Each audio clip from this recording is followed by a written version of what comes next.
আমার বোন হিসাবে, ছোট বোন হিসাবে ওদের শাসন করছে। আমার যদি নতুন থাকতে আমি ওদের উপরে মারবো, কিছু একটা করবো, আমি এই জায়গায় না করি না। মুন্সিগঞ্জ লঞ্চঘাটে যাত্রাবিরতির জন্য থামা লঞ্চের দুই তরুণীকে প্রকাশ্য মারধরের ঘটনায় নেহাল আহমেদ জিহাদ নামে এক তরুণকে আটক করেছে পুলিশ।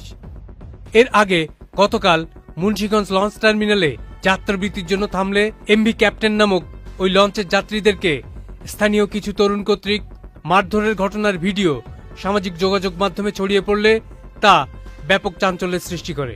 আটক নেহাল আহমেদ জিহাদ মুন্সিগঞ্জ সদর উপজেলার দক্ষিণ ইসলামপুর এলাকার বাসিন্দা। তবে তরুণীদের পেটানো নেহাল আহমেদ দাবি করেছেন, কারণে আমরা কিছু যারা আছি বন্ধু সবাই যাই, যাওয়ার পরে ওই লঞ্চে যারা যারা ছিল আমাদের পরিচিত, আমরা সবাইকে বের করে দিতে আছি যাতে কিছু না করে।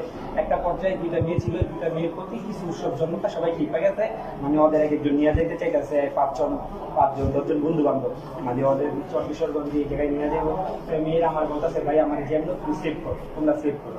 আমি 9টা ফোন উদ্ধার করে দিয়েছিলাম, আমার যারা বন্ধু বান্ধব ছিল আমরা সবাই মিলে 9টা ফোন উদ্ধার করে দিয়েছিলাম। আর মেয়েরা বলতেছে, ভাই তুমি আমাদের যেভাবে পারো সেভ করো। আর উৎসব জনতা এই দুইটা মেয়ের উপরেই টার্গেট ছিল, যদি ওদের বিচার না হয় তাহলে আর কি লঞ্চটা ছাড়তে দিব না। লঞ্চের দড়িটা ওরা ধরে রাখছিল 2-100 মানুষ। কারণ বিষয়টা হলো এই মেয়েরা যে শুনলাম না, কিন্তু শাসন করা হইলো, ভাই হিসাবেই শাসন করতে শাসন করা হইলো। আমি আইনের প্রতি শ্রদ্ধাশীল, আমি ওই টাইমে থানায় ফোন দিয়েছিলাম, দুবাইতে ফোন দিয়েছি যে থানা থেকে আছে অফিসারে আসার জন্য।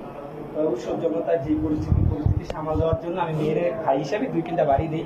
দেওয়ার পরে বাড়িগুলো আমি দিই ওনার ভিতরে, যাতে ওদের ব্যথা না লাগে। বাড়ি দেওয়ার পরে আমার বন্ধুরা বললাম যাদের কেবিনে নিয়ে সেভ কর, যাতে ওদের কিছু না হয়। মেয়েদের উপরে যাওয়ার পরে উৎসব জনতা যারা আসছিল সবাই মানে যার যার মতো ঘটনা যাতে এক হয়। আমি আইনের প্রতি শ্রদ্ধাশীল, আমি দেখতেছি বিষয়টা অনেক ছড়াইতেছে আমাদের মুন্সিগঞ্জের অফিসারদের, আমাদের ভাই ব্রাদার সবাই নামে এক একটা ছড়াইতেছে। বিষয়টা হলো মুন্সিগঞ্জে যারা আমাকে চিনে, আমি জানি যে বিগত দিনে আমি মুন্সিগঞ্জের ট্রাফিক, বন্যা সবকিছুতেই সবাই সাহায্য করছি।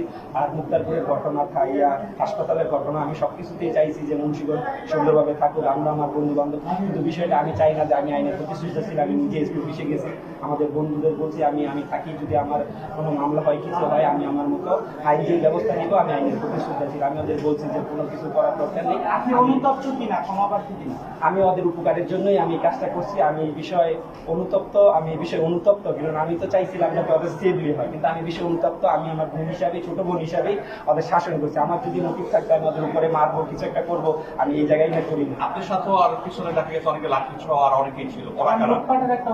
ওরা কিছু আমার যারা বন্ধু বান্ধব আছিল ওরা সবাই সেভ করার, আর কিছু ছেলে মেয়েরা আসলো যারা লুটপাটের ধান্দায় ছিল।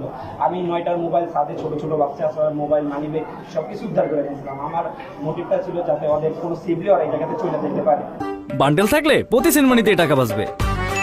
বিকাশ সেনমানি বান্ডিল কিনে